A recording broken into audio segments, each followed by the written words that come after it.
Tumultuous doesn't even begin to describe the year that was and the year that's just about to begin for the United States of America. A pandemic. The death toll has been just out of this world. And pandemonium. A virus with a chokehold on the world, race rearing its ugly head, a president who won't go quietly, the only chief executive impeached twice. And if you don't fight like hell, you're not going to have a country anymore. A long, very dark shadow cast over the U.S. elections and its aftermath. I sought this office to restore the soul of America. Culminating in a horrific assault on the U.S. Capitol. Social media pulled the plug on Donald Trump. A Democratic-controlled House of Representatives tried to do the same. A bitter end to the Trump era and a challenging start for the 46th President of the United States, Joe Biden, amid an angry and polarized nation. I pledge to be a president who seeks not to divide, but unify. Where the clarion call was to heal those divided states of America.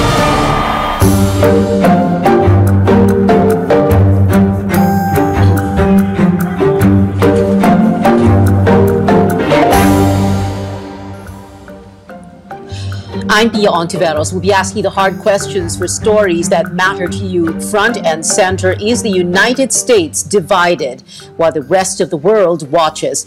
Joe Biden officially takes over the White House, ending 4 turbulent years under Donald Trump. Will this finally unite America under one star-spangled banner?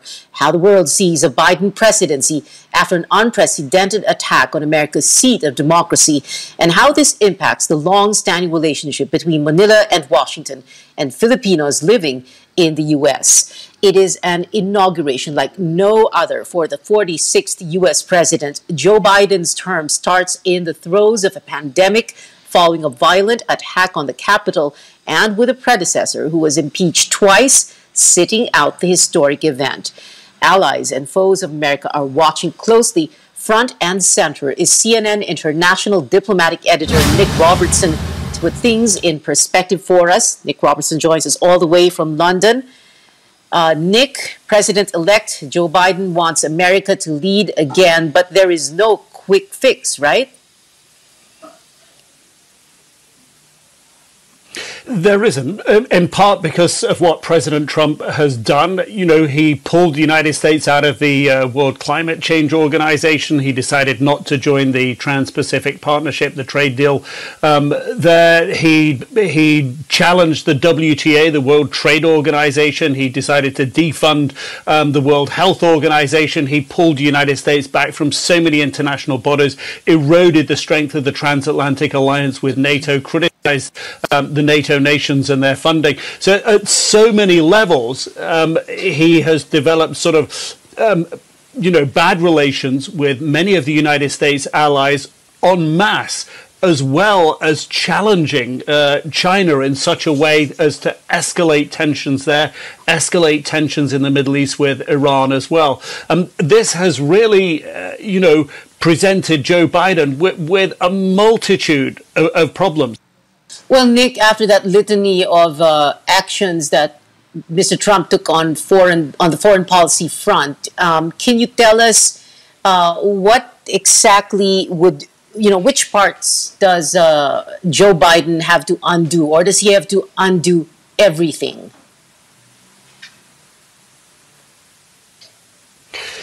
He's already prioritized sort of trying to bring back as many allies to the United States side as he can, because he said this is the way that he'll tackle China at the moment, to sort of try to find a concerted, coordinated effort led by the United States with the United States allies to have a coherent policy towards China. So to that end, he's already said that he will rejoin the Paris Climate Change Accord.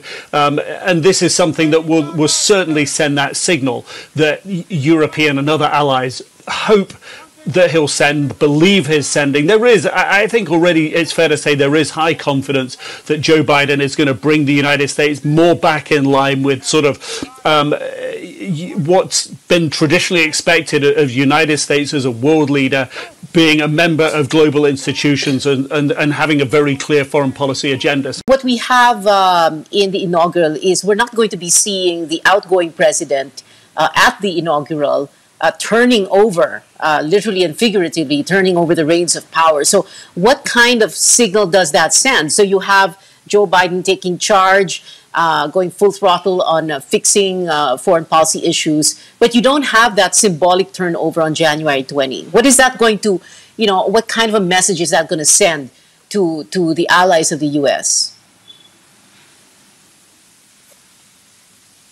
It's going to send a very clear message that democracy in the United States is in trouble, not huge trouble, but it's troubled, that there are deep divisions within the United States. More than 70 million people voted for President Trump, and that sends a signal that there's a support base for his type of politics that still exists. Although many Republicans repudiated, what President Trump did on Capitol Hill, or what he sort of helped instigate on Capitol Hill and encourage on Capitol Hill on January the 6th, there is still a narrative, the sort of last big lie, if you will, of President Trump, that the election was stolen from him. A President Trump who's prepared to sit on the sidelines, continue to argue that he was, unjustly and unfairly beaten in the elections, continue that lie, that's going to have a very disruptive long-term, not only in the short term, but long-term influence. So will Joe Biden, as he said early on back in November, will he be able to restore the soul of America?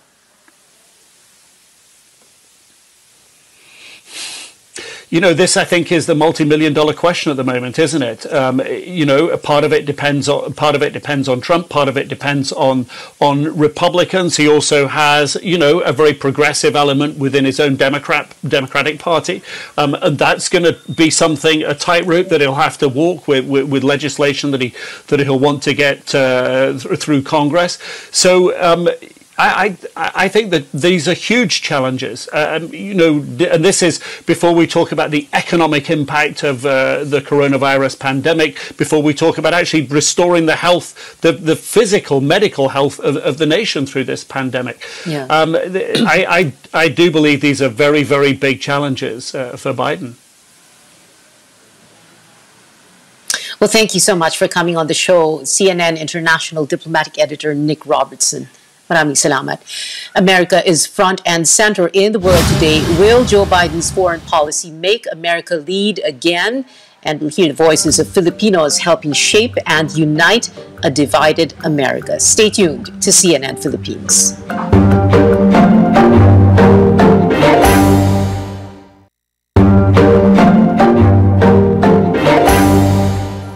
We keep the stories that matter front and center. I'm Pia Hontiveros. Welcome back to the program. It is Joe Biden's battle cry to make America lead the world again, and he says he will be president for all Americans. Will Joe Biden be able to restore democratic alliances? Will he be able to rally a world battling a deadly pandemic? A Filipino-American who served during the Clinton administration gives us insights into a working White House. Front and center is Irene Bueno, who worked as special assistant to former U.S. President Bill Clinton. She joins us all the way from Washington, D.C. Irene, hi. Thank you very much for joining us. We spoke to you on my newscast in the days leading up to the election, and you went through quite a lot. And before and after that, and that is an understatement. But tell us what was going through your head, your mind, during all those chaotic days. Thank you for having me back. Yeah, we were looking so forward to the election, and we knew it might take a while to find out who the winner was, but it was pretty clear that President-elect Biden and Vice President-elect Harris won the election. And we knew that we needed to just move forward.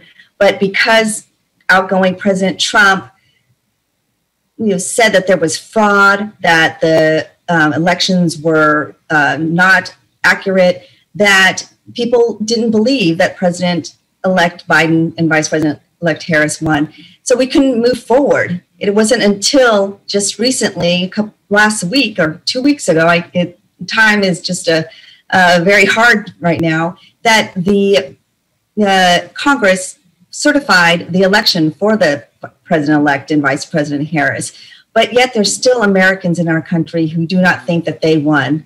And that has really been a difficult time here in the United States. Yeah, well, Irene, of course, like we said in the introduction to you, you were with the Clinton White House and the Hillary Clinton campaign. And, there's plenty of perspective there that you can share with us leading up to the first days of the Joe Biden and, Kamala Harris administration. Can you tell us what's going through your mind? Because this is a very unusual inaugural, not just because there is a pandemic going on, but because you don't have a proper, if that is the correct word, a time-honored traditional turnover. That's right. I mean, one thing that the United States is known for is having a peaceful transition in power. And that is something that I think countries around the world look to that with envy. But this is the first time that we have faced a transition of power like this, where we've had Americans who are challenging the election by Americans throughout the country. But President-elect Biden and Vice President Harris are doing all that they can to really ensure that the transition is peaceful and that people see around the world that we will have a new president in a peaceful way. We have the statement from the Speaker of the lower house of the Russian parliament and a supporter of Russian President Vladimir Putin. And he says, and we quote, "Following the events that unfolded after the presidential elections, it is meaningless to refer to America as the example of democracy." What do you think of that? Well, that really disappoints me because all my life and, the many people that have immigrated to this country, we came to this country because it was a beacon of hope for people all over the world. And in less than 4 years, our stature in that position has fallen. But again, because President-elect Biden and Vice President Harris know our leaders and know how to build up the United States again to be that beacon of hope. And they have brought in the most experienced diplomats and others who will, again, help the United States. What will a Biden presidency look like in terms of, the kind of impact it will have here on the Philippines and on Filipinos in America? And talk to us also about your efforts to have Asian Americans appointed to the administration, the new administration. Yeah, I'll start off with that. We've been working with the Asian American and Pacific Islander community throughout the country to really elevate the people that we think can serve in that high-level positions in the White House and in the administration. And you can imagine so many people want to serve this president. There is so much work to be done, so there's a lot of competition. And we do have some outstanding Asian American women who have been appointed to cabinet positions. Neera Tanden, who is head of the Office of Management and Budget, which manages the budget of the entire United States government. And also Catherine Tai, who's been nominated to be the United States Trade Representative. So I'm very proud that they have been nominated to these positions, and they will need to be confirmed by the Senate. But there are thousands of positions to fill. So we're really in the early stages. So I'm confident that we'll see more Asian Americans in those positions. But there's never enough. We are going to fight for more. Then your second question about what we Filipino Americans have to look forward to in this administration. I think we have so much to look forward to. Not only will we see Filipino Americans serve in the Biden-Harris administration, but we will see them also reaching out to the community and making sure that our voices are heard when policy decisions are made. And finally, all the things that the Harris and Biden administration plan to do to build back America will help not only Filipino Americans, but all Americans. But the things that matter most, I think, to our community is the efforts on immigration reform. You know, we know that our system's broken. We have family waiting in waits of 20 years and more. And there's just so many problems with our immigration system. And the President-elect Biden plans to submit a proposal to Congress on day one. So let's hope we can have our immigration system finally updated and changed. And then finally, what are we going to do to make sure that we are working? Sorry, go ahead. Yes. Oh, I was just going to say that I think that the President-elect Biden and Vice President-elect Harris, they know what has happened to our country in these last 4 years, and that we really need to reach out to our partners, the Philippines and others, and to rebuild those relationships, because we are part of, this COVID crisis has shown that we are all, might be part of different countries, but we are all in this together, and that we need to work together to get out of this crisis. So I think you're going to see much more of that happening under the Biden-Harris administration. Well, thank you for your time, Irene Bueno, who served under the Clinton administration all the way from Washington, D.C. Good to see you again. The stories that matter are front and center. What does the Biden administration look for Filipinos, whether here or in the United States? Front and center, a PhilAm leader from San Francisco, California. Coming up here on CNN Philippines. We'll be right back.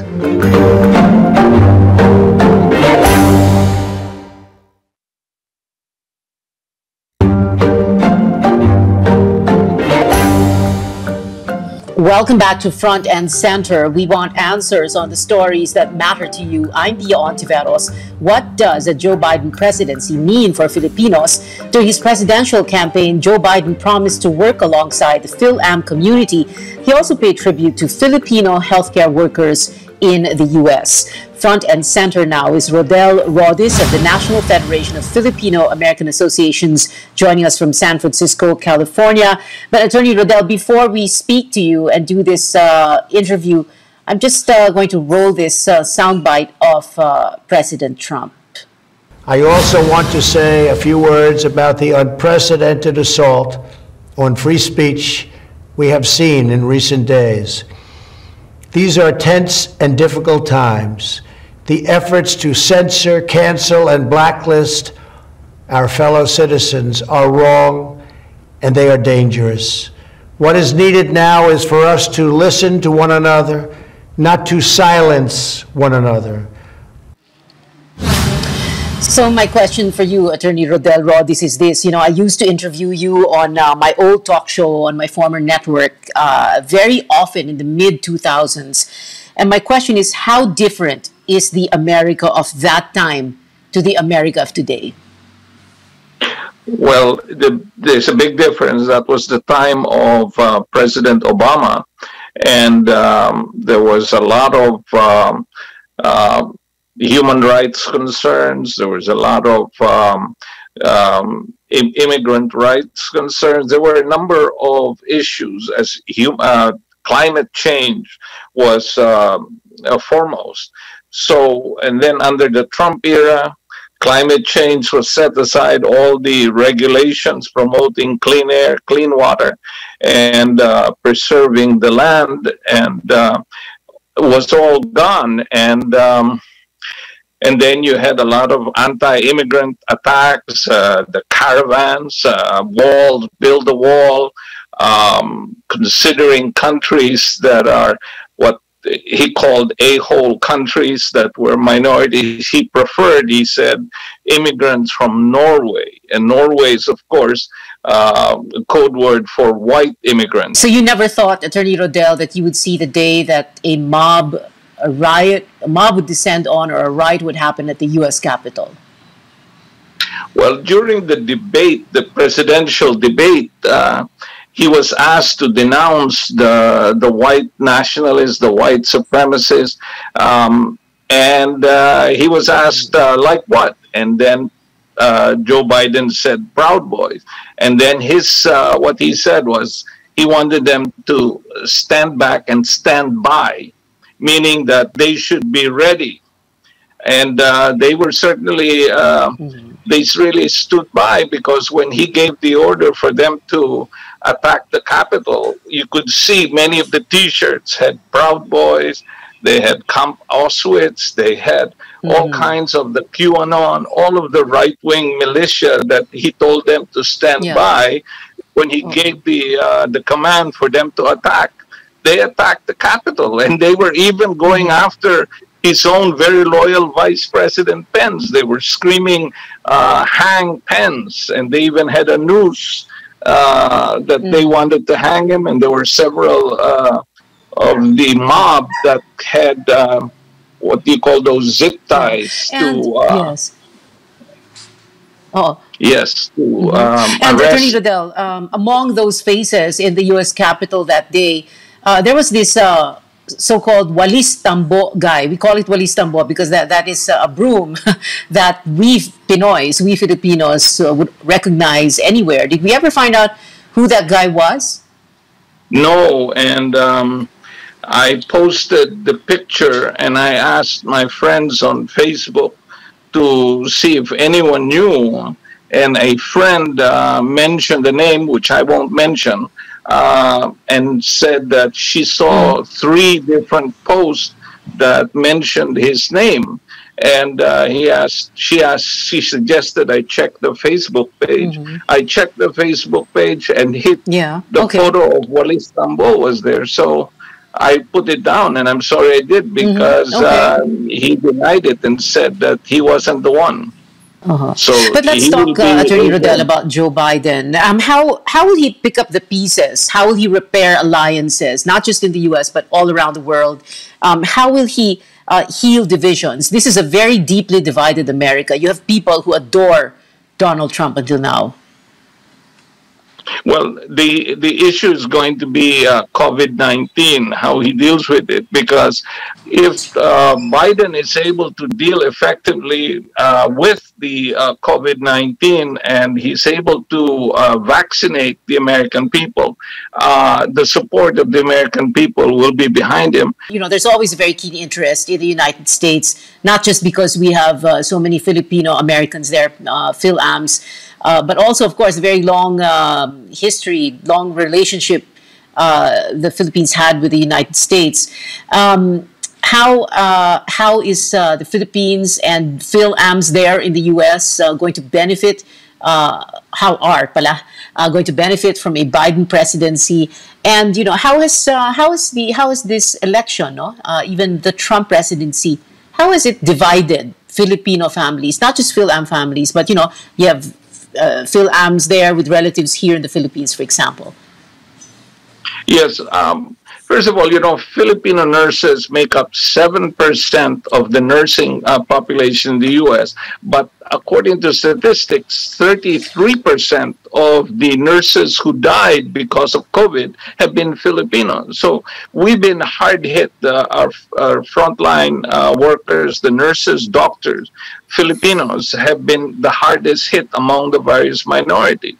At the same time, many of the care homes, the rest homes in California are operated by Filipinos, and they have been hard hit. Their patients have had a high mortality. A lot of the caregivers there have also passed away. So we've been hard hit, and that's the one thing that has brought a lot of Filipinos to support Biden, because someone in their family passed away because of COVID. Thank you very much for coming on the show. Attorney Rodel Roddy is from San Francisco in California. And we never thought we would see the day of a riot in the U.S. Capitol, a shocking sight in the land of the free and the home of the brave, the United States of America. USA! A mob descending on the hill.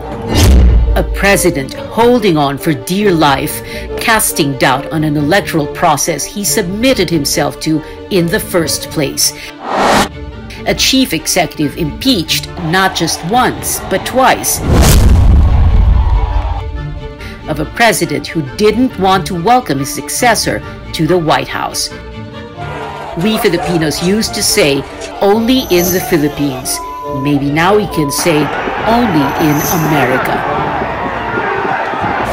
A very deeply divided America that Joe Biden has just got to bring together under that one star-spangled banner, while the rest of the world watches from the fringes what we always thought was a beacon of democracy, the land of Lady Liberty. This is Front and Center. I'm Hontiveros. Thanks for joining us.